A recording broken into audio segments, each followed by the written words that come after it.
사랑하는 하늘 아버지, 오늘 이 시간 주님 앞에 나아온 저희들을 긍휼히 여겨주시옵소서.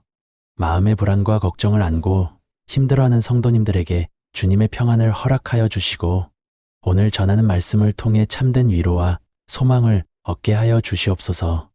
예수님의 이름으로 기도드립니다. 아멘.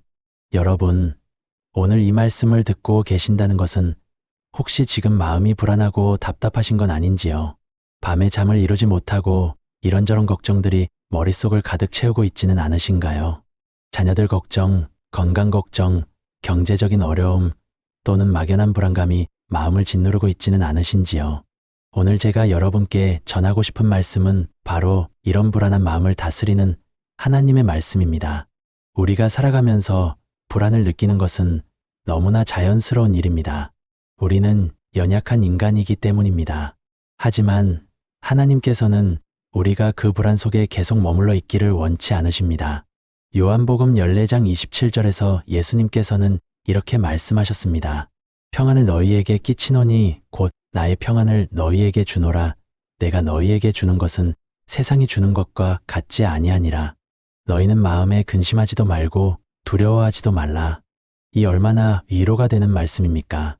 성도님들, 예수님께서 주시는 평안은 세상이 주는 평안과 다릅니다. 세상이 주는 평안은 조건부입니다. 돈이 있을 때, 건강할 때, 모든 일이 순조로울 때만 평안합니다. 하지만 예수님이 주시는 평안은 어떤 상황 속에서도 흔들리지 않는 평안입니다. 이것이 바로 우리가 붙들어야 할 참된 평안입니다. 빌립보서 4장 6절에서 7절을 보면 사도 바울은 이렇게 말합니다. 아무것도 염려하지 말고 다만 모든 일에 기도와 간구로 너희 구할 것을 감사함으로 하나님께 아뢰라. 그리하면 모든 지각에 뛰어난 하나님의 평강이 그리스도 예수 안에서 너희 마음과 생각을 지키시리라. 아무것도 염려하지 말라고 하십니다. 이 말씀이 처음에는 불가능하게 느껴질 수 있습니다. 어떻게 아무것도 염려하지 않을 수 있겠습니까? 하지만 이 말씀은 걱정하지 말라는 명령이 아니라 그 걱정을 어떻게 다뤄야 하는지를 가르쳐 주시는 말씀입니다. 바울은 염려하지 말라고만 하지 않았습니다. 그 대신 무엇을 하라고 말씀하셨습니까? 기도와 간구로 감사함으로 하나님께 아뢰라고 하셨습니다. 여러분, 이것이 핵심입니다. 우리의 불안과 걱정을 그냥 마음속에 담아두고 혼자 끙끙 앓는 것이 아니라 그것을 하나님께 가지고 나아가는 것입니다. 마치 어린아이가 무서운 일을 당했을 때 부모님께 달려가듯이 우리도 우리의 모든 걱정을 하나님 아버지께 가지고 나아가야 합니다. 그런데 여기서 중요한 것이 하나 더 있습니다. 감사함으로 아뢰라는 것입니다. 걱정을 가지고 나아가면서도 감사하라니 이게 무슨 말일까요? 이것은 하나님께서 이미 우리의 기도를 들으신다는 믿음, 그리고 하나님께서 가장 좋은 것으로 응답해 주실 것이라는 확신을 가지고 기도하라는 뜻입니다. 우리가 이렇게 기도할 때 모든 지각에 뛰어난 하나님의 평강이 우리 마음과 생각을 지켜주신다고 약속하셨습니다. 베드로전서 5장 7절은 이렇게 말씀합니다. 너희 염려를 다 주께 맡기라. 이는 그가 너희를 돌보심이라. 성도님들, 하나님께서는 우리를 돌보십니다. 우리 머리카락까지 다 세시는 분이십니다. 우리가 밤에 잠 못 이루며 걱정할 때 하나님께서는 그것을 다 아십니다. 그리고 우리를 사랑하시는 마음으로 돌보고 계십니다. 그러니 우리의 모든 짐을 주님께 맡기는 것이 가장 지혜로운 선택입니다. 이사야 41장 10절에서 하나님께서는 이렇게 말씀하십니다. 두려워하지 말라. 내가 너와 함께 함이라. 놀라지 말라. 나는 내 하나님이 됨이라. 내가 너를 굳세게 하리라. 참으로 너를 도와주리라. 참으로 나의 의로운 오른손으로 너를 붙들리라. 여러분, 이 말씀을 마음에 새기시기 바랍니다. 하나님께서 우리와 함께 하십니다. 우리가 혼자가 아닙니다. 우리를 굳세게 하시고 도와주시고 붙들어 주시는 하나님이 계십니다. 시편 23편은 우리 모두가 잘 아는 말씀입니다. 여호와는 나의 목자시니 내게 부족함이 없으리로다. 이 고백이 진정으로 우리 마음속에 있을 때 우리는 평안할 수 있습니다. 좋은 목자이신 주님께서 우리를 인도하시는데 무엇이 부족하겠습니까? 그 목자는 우리를 푸른 풀밭에 누이시며 쉴만한 물가로 인도하십니다. 우리 영혼을 소생시키시고 의의 길로 인도하십니다. 심지어 사망의 음침한 골짜기를 다닐지라도 해를 두려워하지 않는 것은 주님께서 함께 하시기 때문입니다. 여러분, 우리가 불안해하는 이유 중 하나는 미래를 알 수 없기 때문입니다. 내일 무슨 일이 일어날지, 한 달 후에는 어떻게 될지, 자녀들은 잘 지낼지, 건강은 괜찮을지, 이런 것들을 알 수 없기 때문에 불안합니다. 하지만 마태복음 6장 34절에서 예수님께서는 그러므로 내일 일을 위하여 염려하지 말라. 내일 일은 내일이 염려할 것이요 한날의 괴로움은 그날로 족하니라 하고 말씀하셨습니다. 이 말씀은 무책임하게 살라는 뜻이 아닙니다.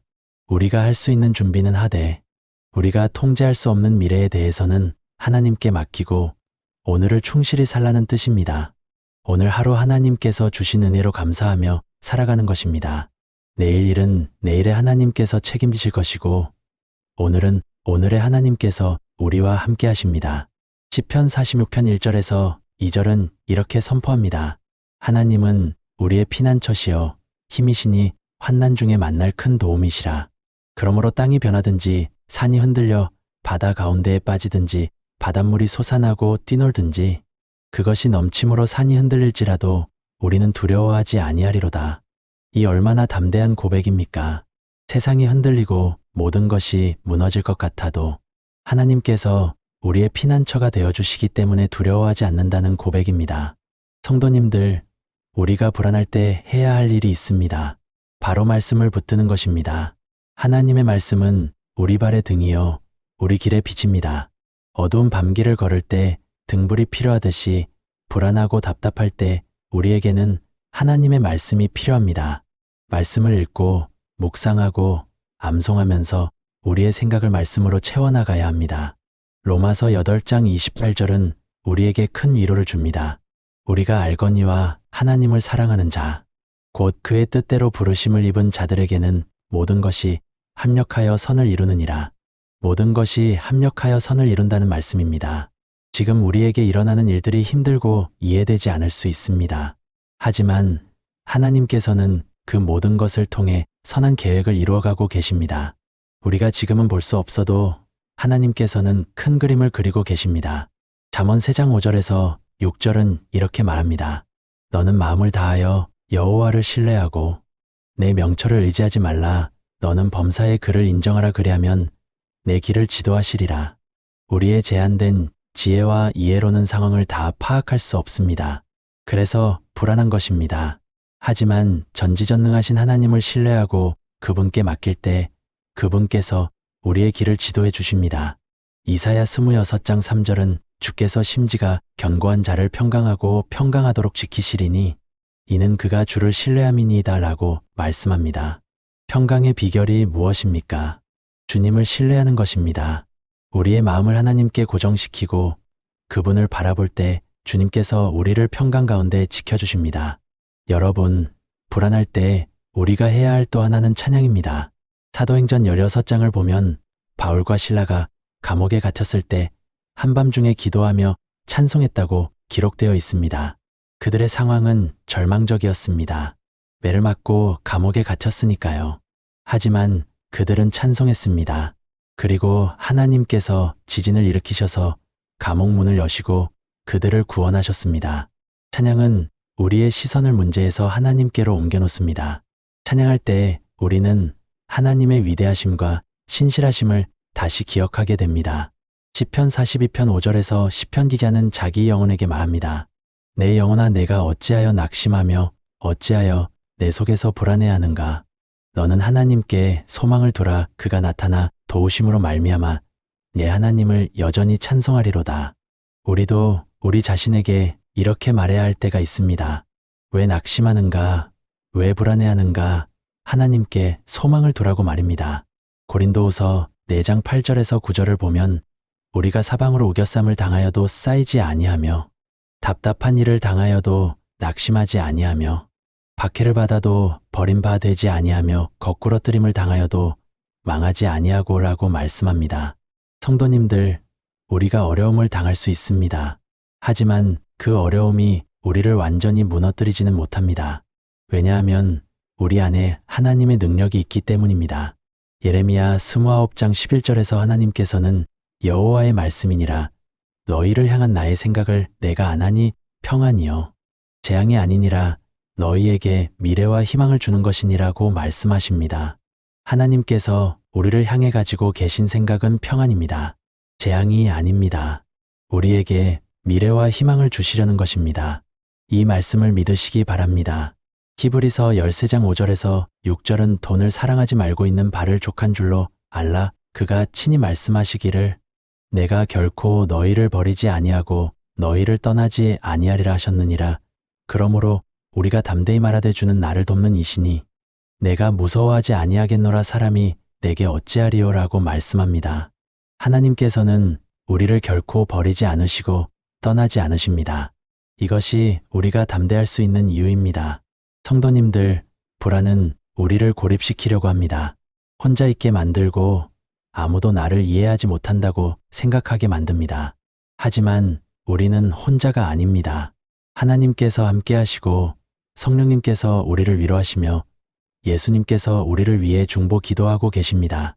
또한 교회 공동체가 있고 우리를 사랑하는 사람들이 있습니다. 마태복음 요한장 28절에서 예수님께서는 수고하고 무거운 짐, 진 자들아 다 내게로 오라 내가 너희를 쉬게 하리라 하고 말씀하셨습니다. 예수님께서는 우리의 무거운 짐을 아십니다. 그리고 우리를 쉬게 하기를 원하십니다. 그러니 주님께 나아가십시오. 모든 걱정과 불안을 주님께 맡기십시오. 요한일서 4장 18절은 사랑 안에 두려움이 없고 온전한 사랑이 두려움을 내쫓나니라고 말씀합니다. 하나님의 사랑을 깊이 체험할 때 우리의 두려움과 불안은 사라집니다. 우리를 향한 하나님의 크신 사랑을 묵상하십시오. 그 사랑이 우리의 모든 불안을 내쫓을 것입니다.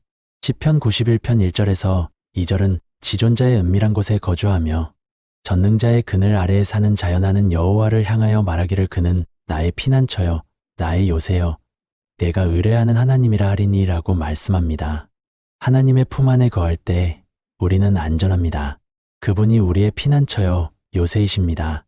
데살로니가전서 5장 16절에서 18절은 항상 기뻐하라 쉬지 말고 기도하라 범사에 감사하라. 이것이 그리스도 예수 안에서 너희를 향하신 하나님의 뜻이니라고 말씀합니다. 항상 기뻐하고 쉬지 말고 기도하고 범사에 감사하는 것이 하나님의 뜻입니다. 이것이 불안을 이기는 삶의 방식입니다. 여러분, 오늘 이 말씀을 들으시면서 마음의 평안을 얻으셨기를 바랍니다. 불안한 마음이 완전히 사라지지 않을 수도 있습니다. 하지만 그 불안 속에서도 하나님께서 함께 하심을 기억하시기 바랍니다. 오늘 나눈 말씀들을 마음에 새기시고 불안할 때마다 이 말씀들을 기억하십시오. 하나님의 말씀은 살아있고 운동력이 있어서 우리의 마음을 변화시키는 능력이 있습니다. 지금 이 순간에도 여러분을 사랑하시는 하나님께서 여러분과 함께하고 계십니다. 그분께 모든 것을 맡기시고 그분의 평안을 누리시기를 축복합니다. 주님의 은혜와 평강이 여러분과 함께하시기를 기도합니다.